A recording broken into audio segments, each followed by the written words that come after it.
Watching Kyle's unboxing videos again? Yeah, he always finds the coolest...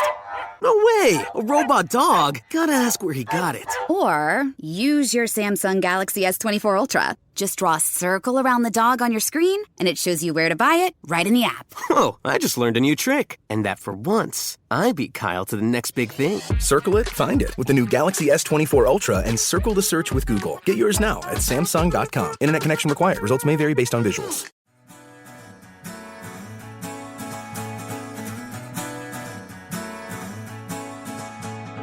Do you keep score of things your partner does? Do you make sure your partner never gets the upper hand? Well, you really turned out to be a great catch, didn't you? And it's real easy to find if you're somebody that uses 2 words in your vocabulary an awful lot. Guess what they are?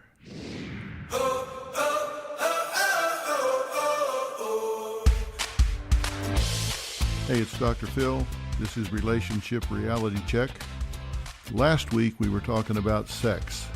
Yep, we got sexy last week. We talked about fantasies. We talked about porn. We talked about sex toys. We talked about all the kind of things that you just don't talk about in polite society. So if you missed that one, you want to listen to it because it can be very freeing if you give yourself permission to talk about those things. But now we're back to talking about real intimacy.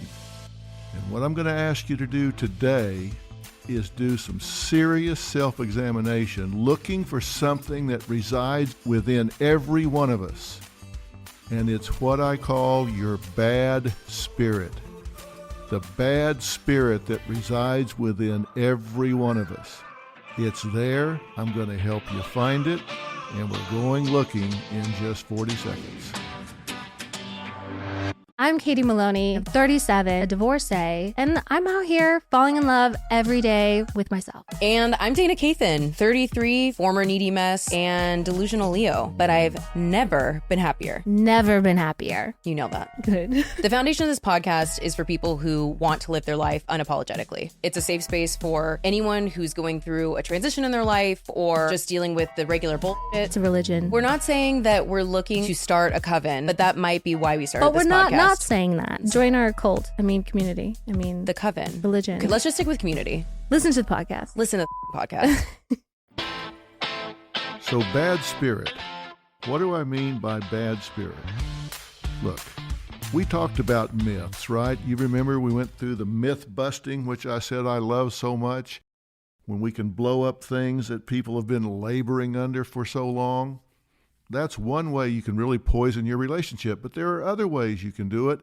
And today I'm talking about one of the biggest ways you can ruin a relationship, and that is when something I call your bad spirit takes over. Now, first off, let me tell you what brings out what I call your bad spirit in a relationship.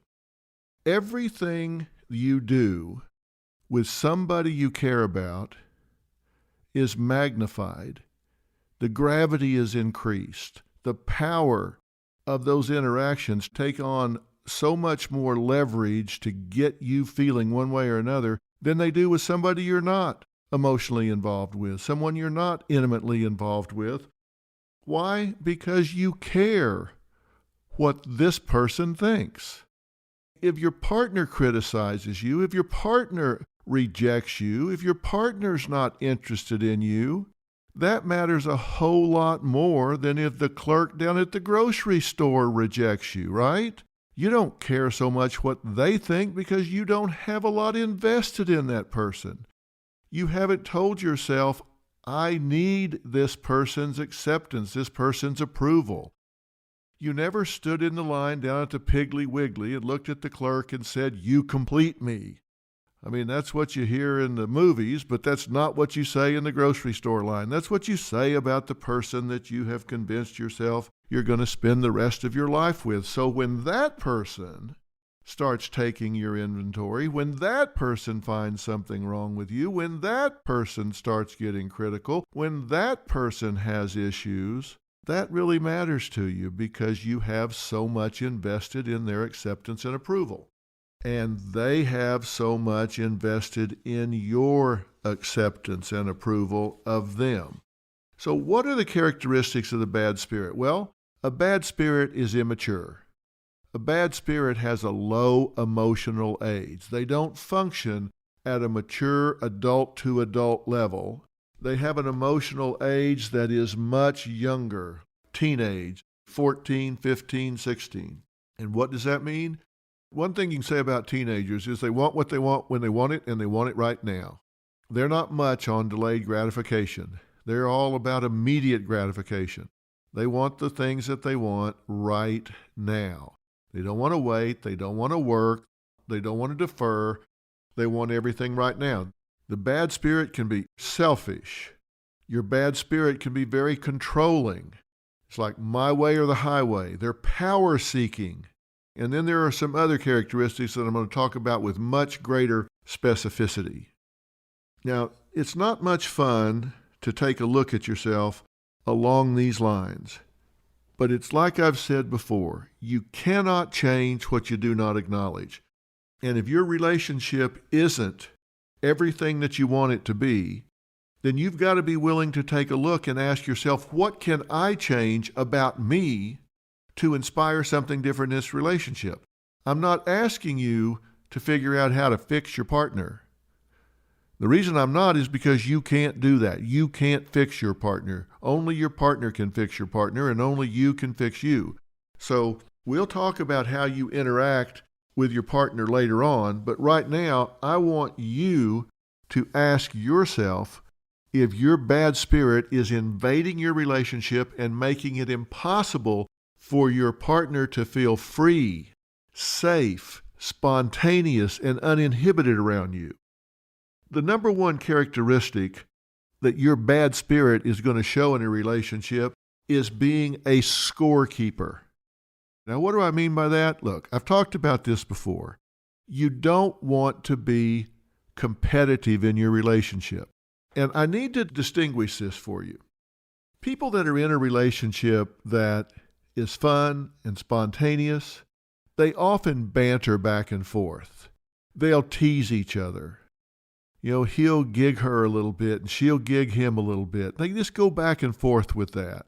And it just seems like they're trying to kind of stay sharp with each other. But there's a difference between teasing somebody and being mean-spirited.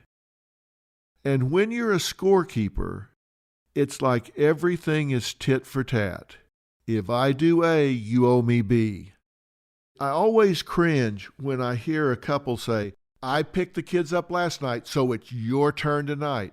You went out to the gym last night, so tonight's my night. I get to do something. That's scorekeeping. When you start keeping score, that means there's going to be a winner and a loser.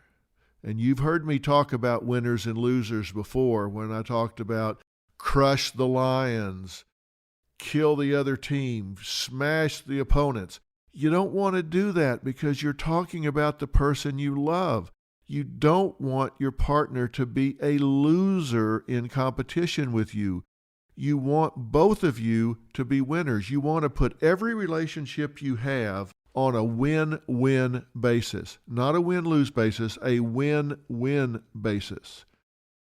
So when you get competitive and it gets into real competition between partners because you're scorekeeping, it's really being tit for tat, that's bad news. That's your bad spirit taking over.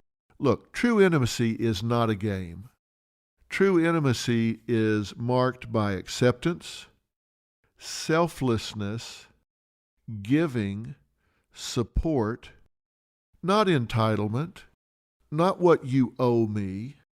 And when I see couples that are in this scorekeeping, tit-for-tat sort of thing, you know what I see? I see people that don't want to accept a gift from their partner because they know with that gift comes obligation. It's like, no, I don't want you to be okay with me going to the gym tonight because I know that's going to cost me. I don't want you being all understanding about me getting home late from work because I know that's going to be very expensive for me because I know you're a scorekeeper and you're going to hold that over my head forevermore. So you see couples that are really competitive, really scorekeepers, where one or the other is afraid to accept a gift, afraid to accept an accommodation from their partner because they don't want the obligation. I don't want to owe you. No, sir. Don't want to do it. Don't want it. Just, no, thank you. Because they know there's a price and they don't want to pay it. So they get really afraid for that to happen. In short, competitiveness between partners is an ill wind that can blow through an otherwise healthy relationship. So you want to stay away from that. And I'm going to give you some things that you can really think about to measure whether or not you are a scorekeeper. Number one, you tend to keep score of things your partner does, such as leisure time, outings with friends, how many hours they put in with the children, or chores that were completed. If you're really keeping track of that, you're setting them up. And that's when I say they don't want to do all of these things because they don't want to be obligated. Number two, you make sure your partner never gets the upper hand and never gets by with a freebie. If they get to do something, you get to do something. They don't ever get a freebie because a freebie would be out of balance. You wouldn't want that because you're a scorekeeper. Number three, you bank points which are held over your partner's head for leverage. It's like, boy, I took her to her mother's this weekend. Boy, did I build up some points. I really built some points up. She's going to owe me now. When I want to go play poker Thursday night and not come home till Friday afternoon, she owes me. Oh, that's so unhealthy.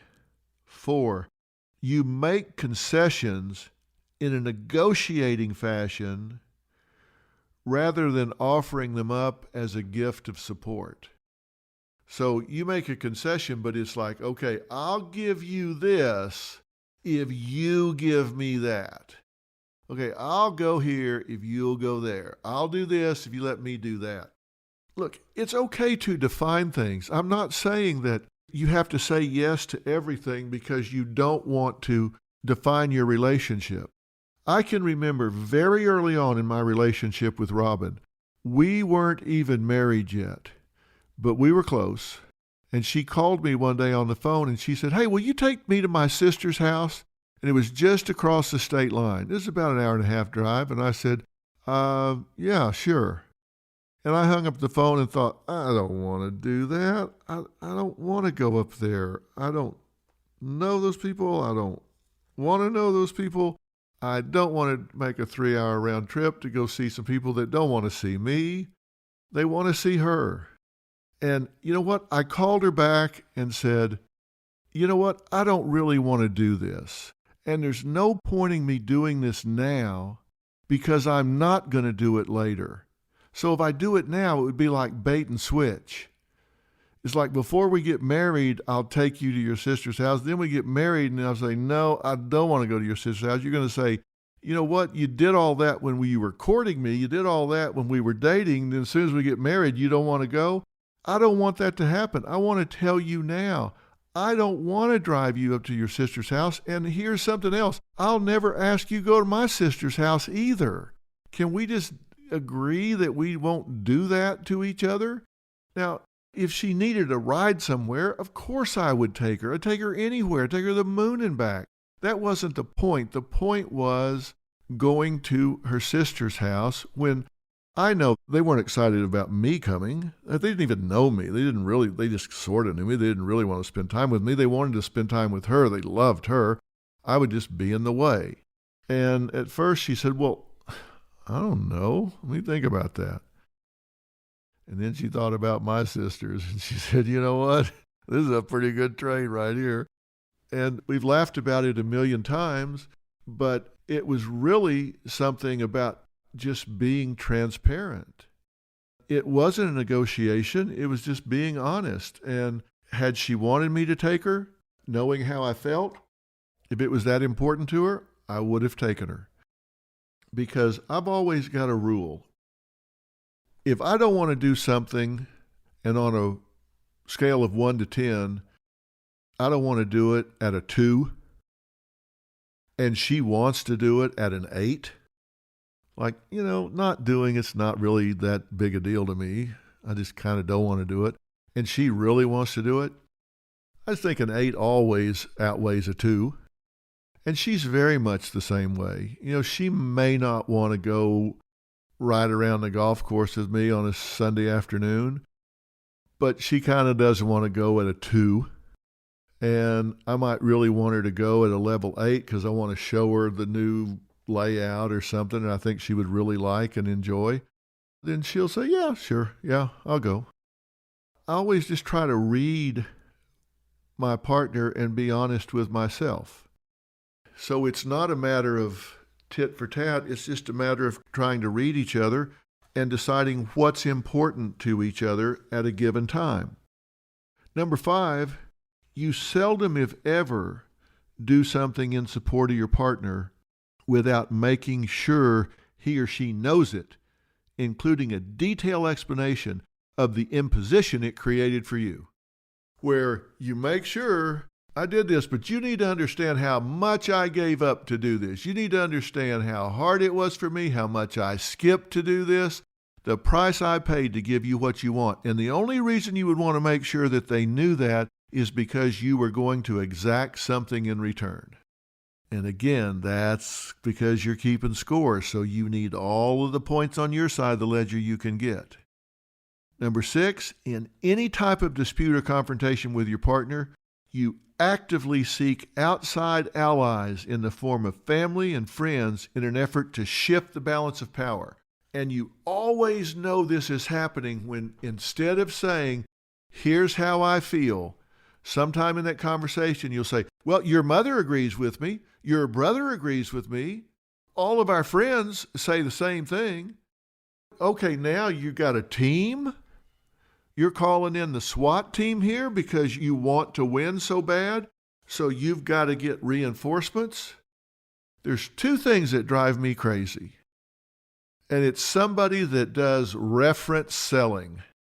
You know what reference selling is? It's when somebody knocks on your door and say, hi, I'm here to sell you this vacuum sweeper, and I'm here because Mrs. Jenkins on the corner and Mrs. Olson down the street, they told me to come see you because they love it. That's reference selling. They're selling you by reference to people that you trust. And that's what's happening when a scorekeeper starts naming other people. Your mother agrees with me. Your dad sees it exactly the same way. The kids are all on my side. I think that is such unfair fighting. The other thing that drives me crazy is when somebody is always quoting someone.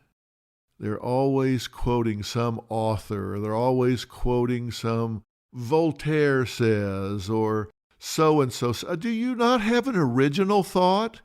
Do you just have to quote something you read this morning in the paper? Can you not speak for yourself? Plato said, the Chinese proverb is, the scripture says. Come on. Do you not have an original thought? Do you not have enough confidence in yourself to stand on your own 2 feet? You've got to cite some higher authority in every conversation you have? Own your own thinking. Drives me crazy. So now you're not bringing in family, you're bringing in world-class philosophers, ancient thinkers to get the upper hand. And last, but certainly not least, and I save this one for the end, you insist on having the last word or doing the final act of defiance. You just can't leave it alone. You just can't. You got to have the last word. You know why? Because you're keeping score. And if they get in the last punch, then you're behind. So you've got to get in the last shot. You got to get in the last word. Don't feel the need to have the last word. Leave it alone. You're not keeping score. And your goal in a disagreement, like I said before, should not be to win. It should be that you have been listened to. You have been heard, H-E-A-R-D, not H-U-R-T. You have been heard. And just leave it at that. So the first characteristic of a bad spirit is ask yourself, do an examination of your relationship. Are you a scorekeeper? And the best way to find it is use those 7. And I'm going to put those 7 on the website so you can look at them and ask yourself, do I do those things? Do you keep score of things your partner does? Do you make sure your partner never gets the upper hand? Do you bank points so you can cash them in later? You make concessions in a negotiating way instead of just giving a gift, no strings attached. Do you seldom do things in support of your partner without making sure they know how much it cost you to do it? And in any type of dispute, do you seek outside allies so you can fill up the bleachers on your side? And do you always try to get the last word? If those things describe you, then your bad spirit is expressing itself by making you a scorekeeper. Don't do that. The second characteristic of the bad spirit is you're a fault finder. You just tend to look for the negative no matter what's going on. And it's real easy to find if you're somebody that uses 2 words in your vocabulary an awful lot. Guess what they are? Should and must. Well, you should do it this way. Well, you just must come over here and do this. Well, you should have told her, well, you should come here and do this. Well, you should do it that way. Well, you just must do this. You must do that. There really aren't very many shoulds and musts in this life. You should breathe every so often. You must have food and water to exist. There just aren't a lot of shoulds and musts. But we certainly make a lot of them up. And if we think we're the repository of all knowledge and everything revolves around us, then we spew out a lot of these shoulds and musts, and we're awfully quick to take someone's negative inventory. Why? Because there's our way and the wrong way. We're controlling. We think, okay, we know how to do this, so you should do it the way I know it should be done. Even if you're right. Maybe you're right. Maybe you do know how to do it. But there's a lot of different ways to get something done. Maybe you're a linear thinker. You go A, B, C, D, E. And maybe somebody else is not a linear thinker. Maybe they look at it and they kind of see A, F, B, C, G, Z, L. They see everything all at one time, and it all comes together at the end. It doesn't make sense to you, but it does to them. I've said before, Robin and I can walk into the same building and come out and describe it to the same person, and you would have no idea that we walked into the same building. I would come out and say, yeah, it's a really good building. Got a good solid foundation. It's built on 12-inch centers. Got good solid beams. I think the roof is solid. It's got good bones. I think it's a good building. And she would come out and say, I love the light in this building. It's got really high ceilings. It's got wide open spaces. I can see how we could do a lot of things with this. I love the outside elevation. It's got great curb appeal. You could listen to the two of us and have no idea whether we were in the same building or not. We looked at it the same, but we saw it through different filters. Was I right? Yes, everything I said was accurate. Was she right? Yes, everything she said was accurate. It's just a matter of the filter through which we looked at it. There's no right way to see it. It isn't that she should see it the way I see it or that I must see it the way she saw it. And if you're a fault finder, you're going to pick up things that violate your expectation of how things should be done or how problems must be solved. And if you're really controlling, you're going to take a sick pleasure in studying someone else's negative inventory. You're going to get used to making criticisms. Let me tell you something about criticisms. If you are a fault finder, you're a bottomless pit, because there is nothing your partner can do that's ever going to be good enough for you. They can do 8 out of 10 things perfectly right, and you will focus on the 2 things they did not get done. Instead of saying, wow, we were going to try and get 10 things done today and you knocked 8 of them off the list. Great job. You'll say, well, you didn't get those 2 done. You know how deflating that is for somebody that always looks at the negative? You will never focus nor comment on your partner's beautiful dress or suit. Instead, you'll say, yeah, you got a scuff on your shoe. So living with you is like trying to fill a bottomless pit. They can never do enough. You're the type that will say to your partner, we had a great day together except for when you did so-and-so. You have no idea how sick to death your partner can get of your constant criticism. Even if you think I'm not describing you, you need to take a brutally honest look at yourself here, because this is an attitude that can quickly overtake you. There's something I want to tell you about the psychology of hearing things and being open. If you give somebody a constructive criticism, I mean, really, you're not trying to be negative. You're really trying to help them get a better result in their life. But it's a criticism. You see how they truly could sail through life easier. They truly could get their work done more efficiently. They truly could get less resistance from the kids or their teenagers if they would get out of their own way a little bit. And so you genuinely are coming from a good place. You're genuinely coming from love, and you genuinely want to help, and you offer it in that spirit. Most times, it will be taken that way. And you might have a second constructive criticism. They might even ask for anything else that you think could help me. And they might take that. But research has shown us that 2 is pretty much the limit. Because if you put defensiveness on the y-axis and number of criticisms on the x-axis, so along the x-axis that goes horizontally, you go out to 1. Defensiveness doesn't go up very much. You go to 2, it doesn't go up very much.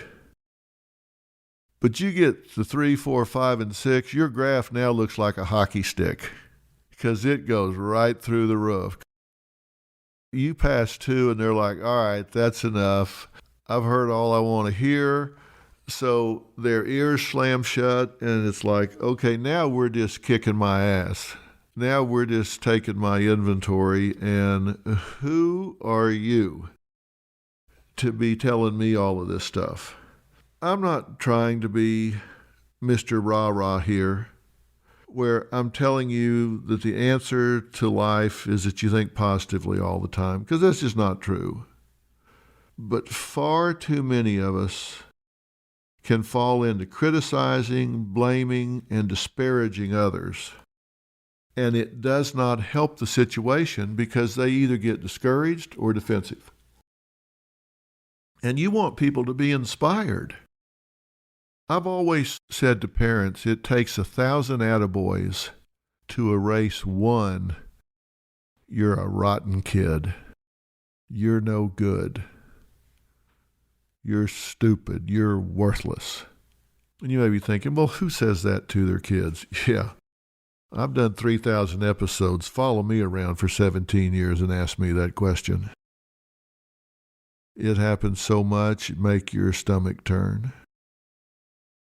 It takes 1,000 attaboys. And I'll say that to parents and they'll say, well, look, he's either setting the cat on fire or he's writing on the wall or he's tearing up something. I mean, come on. How do I support that? I don't care if you have to hide in the bushes to catch him doing something right.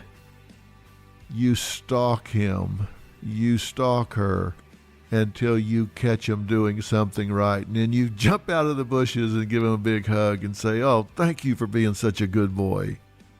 Thank you for being such a good girl." You don't reward bad behavior, but you catch them doing something right. And maybe it's that you catch them sitting still for a minute. Maybe it's that you catch them watching something on TV or reading something off of an iPad for a second. You just catch them in just those few seconds of not being destructive. And you just pounce on them and love them up and say, "Thank you for being such a good boy."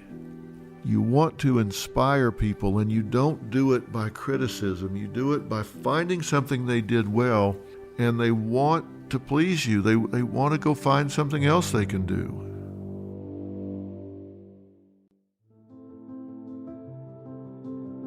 So how do you know whether or not you're a fault finder? Well, like I said before, I gave you a few check-ins that you can do with yourself. Number one, you seldom, if ever, let an infraction by your partner just slide by, regardless of how trivial it is. Just ask yourself, do you seldom, if ever, just let something slide? You know, maybe they screwed up, maybe they said something wrong, maybe they stepped on your toes, hurt your feelings, did something they said they weren't going to do. Do you seldom, have ever, just let that slide by? Because you can, you know. You don't have to respond or react every time you can. You don't have to. It's your choice. You can just let it go. Do you find yourself saying things to your partner that have should and must in the sentence? Do you use the words always and never when criticizing your partner? You always do this. You never help. You always ignore me. When you use these absolutes, always and never, that's very disheartening to your partner. Next, you tend to complain about how you're not getting what you deserve or that life is unfair to you. And this is an attitude that you quickly transfer to your partner as if he or she is in charge. They're to blame. It's the old joke about somebody meant to say, would you pass the toast? And it came out, "You ruined my life, you rotten human being." That's how they hear it. You think life isn't going well, and you blame who's handy. They're a perfect target. You transfer that to your partner. Do you counterattack with criticism whenever you're being criticized? Your partner, for example, tells you, "Hey, you forgot to take out the trash last night." And instead of hearing the message, your competitive attitude and critical spirit kicks in and you counterattack. "I can't believe you have the nerve to say that. You never do what you're supposed to." You don't want to do that. And lastly, you are obsessively interested in getting your partner to admit to wrongdoing rather than listening to what they have to say. You're a fault finder, so you need them to admit fault. Now, if you're controlled by this bad spirit and think your critical perfectionism is making your partner a better person, you need to think again, because it doesn't. It just simply doesn't make them a better person. It deflates them. I grew up in sports, and I had coaches that would grab me by the face mask and pull me up there and say, "Son, you can do better. I know you can. I've seen you do it. I know you can do it." And I believed him. He believed in me, so I believed in me. And I've had coaches grab that same face mask and say, "You are the laziest excuse for a human being I've ever seen. I don't know why your daddy fed you." Well, that doesn't exactly inspire me to want to go out and do better. And you would ask that second coach why you would say that. So I'm just trying to motivate him, trying to make him want to do better. Well, you got a funny way of doing it, because that does not enhance your self-esteem. It does not make you feel better about yourself. You do not believe the people that are coaching you believe in you. And it sticks in your internal dialogue. You are not going to criticize and put somebody down, and they're going to feel challenged and all of a sudden just become a better person. I learned that in sports. You don't have to be in sports to learn it. You can just let me tell you, because I've experienced it and I can attest to it. Characteristic 3 of the bad spirit is so obvious.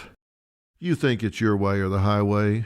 I mean, come on. This is so obvious I don't need to spend much time on it. Your objective is not just to dominate, to manage your partner with condescension and intimidation, but to stake out the moral high ground. You seek to set up a hierarchy, a pecking order. You're in charge. You're the smartest person in the room. You're in control. You're going to run this whole thing. And if it fails, you'll blame them, even though you're the one in charge. You're the one running it, but when it fails, you'll blame them because they didn't listen. You know, I've talked to so many people that have this attitude, it's their way or the highway.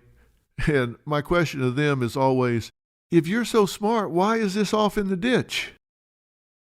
You're running this marriage. You got all of the answers. You're giving all the criticisms. If you're so smart, why are you sitting in my office in marital therapy with your wife contemplating different ways to get away from you? If you're so smart, why is this not working? You're in control. You're in charge. Well, she just won't listen. Well, no. You're the smart one. You should be smart enough to get her to listen, right? You're in control. You're the dominant force. So dominant forces are able to get people to do what they want to do. Well, she just won't. So you're not in control. Then why don't you shut up? Since it's evident that what you're doing isn't working, why don't you practice on shutting up and let somebody else talk? So your objective is, in this situation, if you're one of those people that think it's your way or the highway, you control the money, you control the time, you control every aspect. You're going to be lonely. Lonely. Because people are going to get away from you as fast as they can. Because you say it's my way or the highway, they're going to choose the highway. Trust me. They will drive, walk, hitchhike, run, whatever. They'll choose the highway every time before they listen to your dogmatic ass. For sure, they will get away from you. So how do you know if you're this person? Well, number one, you're intolerant of your partner's initiatives or ideas. They all got to be you. You don't listen to them. You're just intolerant. They got a thought, an idea. Nope. Number two, ask yourself this. Do you regularly interrupt your partner during conversations so that you can get in what you want to say instead of patiently allowing your partner to finish their thought? Because why waste time listening to them? You're the one with all the answers. You're the smartest person in the room, so why would you waste time listening to them? Number three, you change the game on those few occasions when you realize that your partner is actually making a good point. So you might say to your partner, for instance, well, you don't have to use that tone of voice. They're making a good point. So you've got to get out of the situation so they're not actually edifying themselves. Instead of solving the problem, you got to say, I don't like your tone of voice. What they were saying made sense, so you got to pick on the way they're saying it. You change the game. Number four, you cannot end a confrontation until your partner acknowledges that you're right. Number five, if your partner won't admit the rightness of your position, you tend to talk or act like a martyr, making sure your partner understands that you just don't feel appreciated. Well, No matter what I do, it's not enough. You just don't get it. You just don't get it. I try, I work, I just can't do enough. I just can't please you. You regularly assume a saintly, pious position with friends and family, telling them all you have to put up with concerning your impossible partner. And my favorite, you tend to start sentences with guilt-inducing phrases like, if you loved me, if you cared for me, or I told you so, you should have listened. That's your bad spirit at its next to ugliest. It's not quite the ugliest, but it's next to ugliest. So I said that was the next to ugliest characteristic of your bad character. So what's the ugliest? It's when you turn into an attack dog. Now, this characteristic is so easy to trigger and so hard to undo. How many times have you started out discussing an issue? You just start out, let's just have a conversation. And you end up ripping into your partner with a personal attack. You think you're going to stay in control. We're just going to have a discussion here. But very soon, you suddenly bail out on the topic. It just goes by the wayside. Whatever it was you were talking about, it just gets pushed to the side and gives way to personal attacks, character assassination. You might have been talking about money, shopping, parenting, planning for summer. It doesn't matter what the topic was. But very early on, that gets pushed away and you start undermining the confidence and self-worth of your partner. You get vicious. And when viciousness gets out of hand, and it does, this cherished partner, this person that you supposedly love, is beaten down. It's a verbal whipping. Sometimes it goes beyond that. Sometimes it becomes physical violence. Sometimes it gets even worse than that. But usually it's just a verbal beatdown. The message is clear. I want to hurt you. They know it. You know it. Sometimes it's blatant and recognizable. And make no mistake, you'll know what buttons to push. If you're wanting to go on the attack, you'll know what buttons to push. You know what they're sensitive about. You know what hurts them. Maybe your husband had a father that was domineering and overbearing, maybe even violent. And you can start out talking about planning for finances. But early on, it's you're just like your father. Now, you know that is the last person in the world he wants to be like. You know that will get to him. And so you go there. You say, you're just like your father. And in a flash, it's all-out war. You find yourself saying things like, how could you be so selfish? Are you ever going to quit being so self-absorbed and ignoring your children, ignoring your wife, ignoring your husband? The message is clear. The damage is done. And believe you me, that is a hard bell to unring. How do you know if you're falling into this? I think it's pretty clear, but I'll give you some checkpoints just to be sure. Number one, your interactions are marked at least by a very harsh tone of voice and often by in-your-face shouting. Two, your interactions are marked by such body language as a curled upper lip, pointed fingers in the face, or that Clint Eastwood killer stare, or exaggerated mocking eye rolls. Your comments are laden with condescension, such as, "Well, you really turned out to be a great catch, didn't you?" Or your comments are full of insults and name-calling, from bitch and bastard to fat and ugly. I mean, it's just pure-out character assassination. Your comments are filled with you statements such as, "You make me sick, you disgust me, you are stupid, you are worthless." And as I said, you push those buttons in vulnerable areas. And lastly, as opposed to an act of overt commission, you withhold from your partner that which you know they want and need to have peace in their life. And all of this is because you seek to manage them with intimidation, both physical, mental, and emotion. You're just trying to overwhelm them, overbear them. It's management by intimidation, and that never works. Now, there's a flip side to this in your face.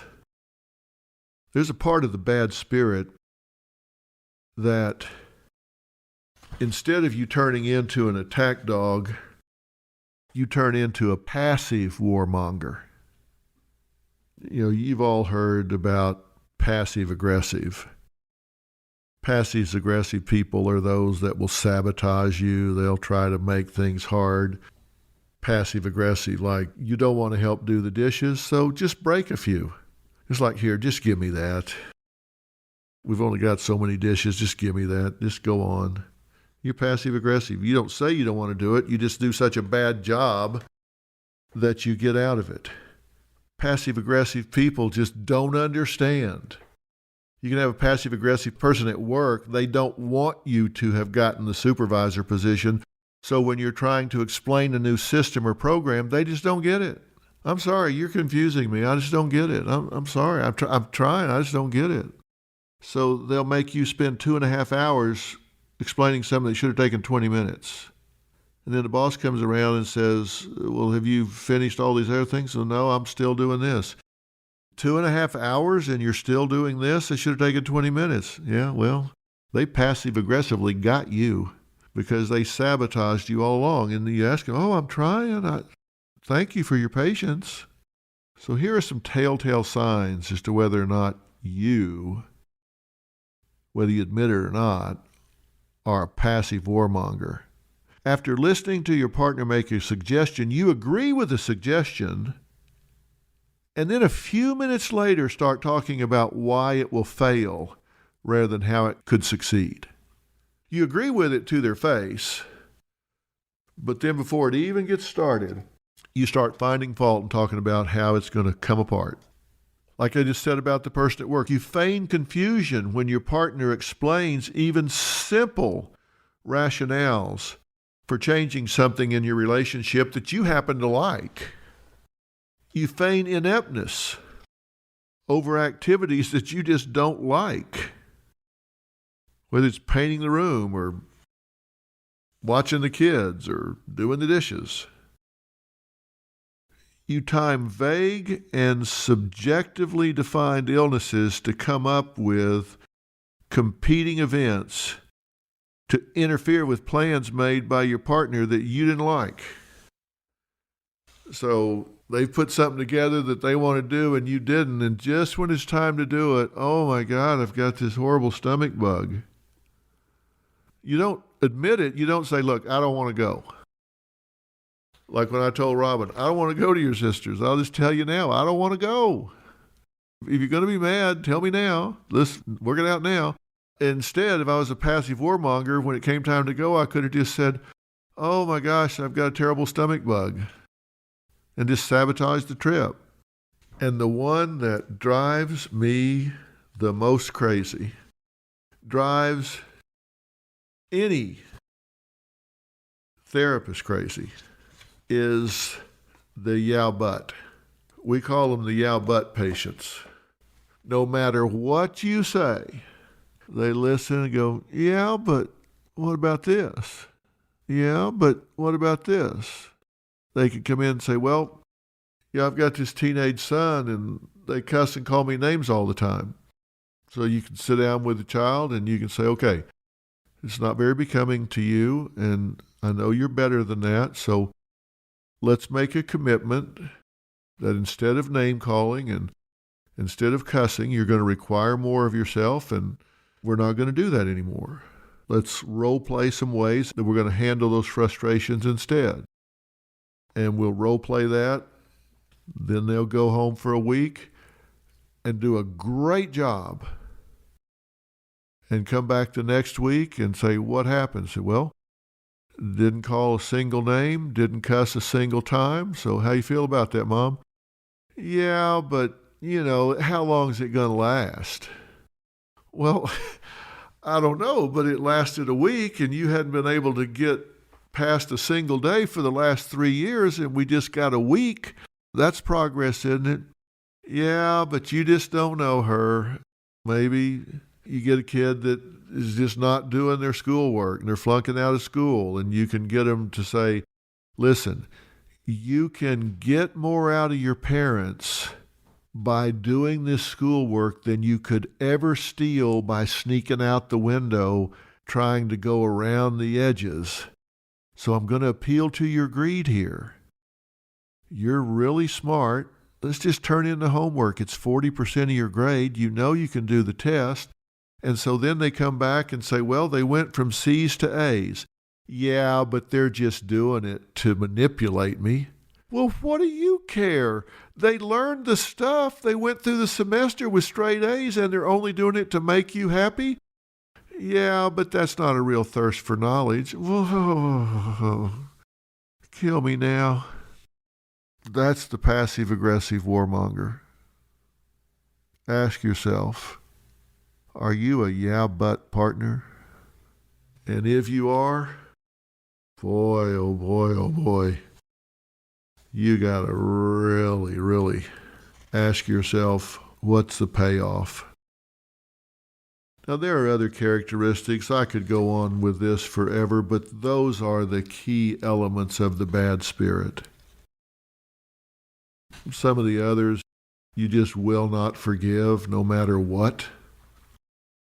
You're a bottomless pit. Doesn't matter what they do.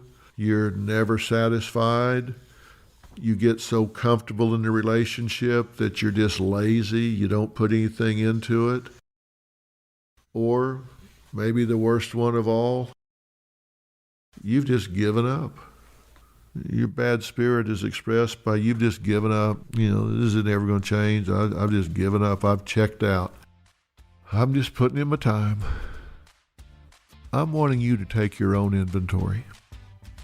I'm wanting you to say, am I contaminating this situation? I'm spending so much time on this because I believe that we either contribute to or contaminate every relationship we're in. There is no neutrality. There is no middle ground. You enter into a relationship based on your learning history, and whatever you bring with you, whatever choices you make, you either contribute to the health of the relationship or you contaminate the health of that relationship. And if your bad spirit is in control, then you are contaminating that relationship. And all you have to do is stop doing those things. Your partner doesn't have to do anything. You just have to stop letting your bad spirit control you. And if you do nothing but that, you're going to see a substantial improvement in your relationship.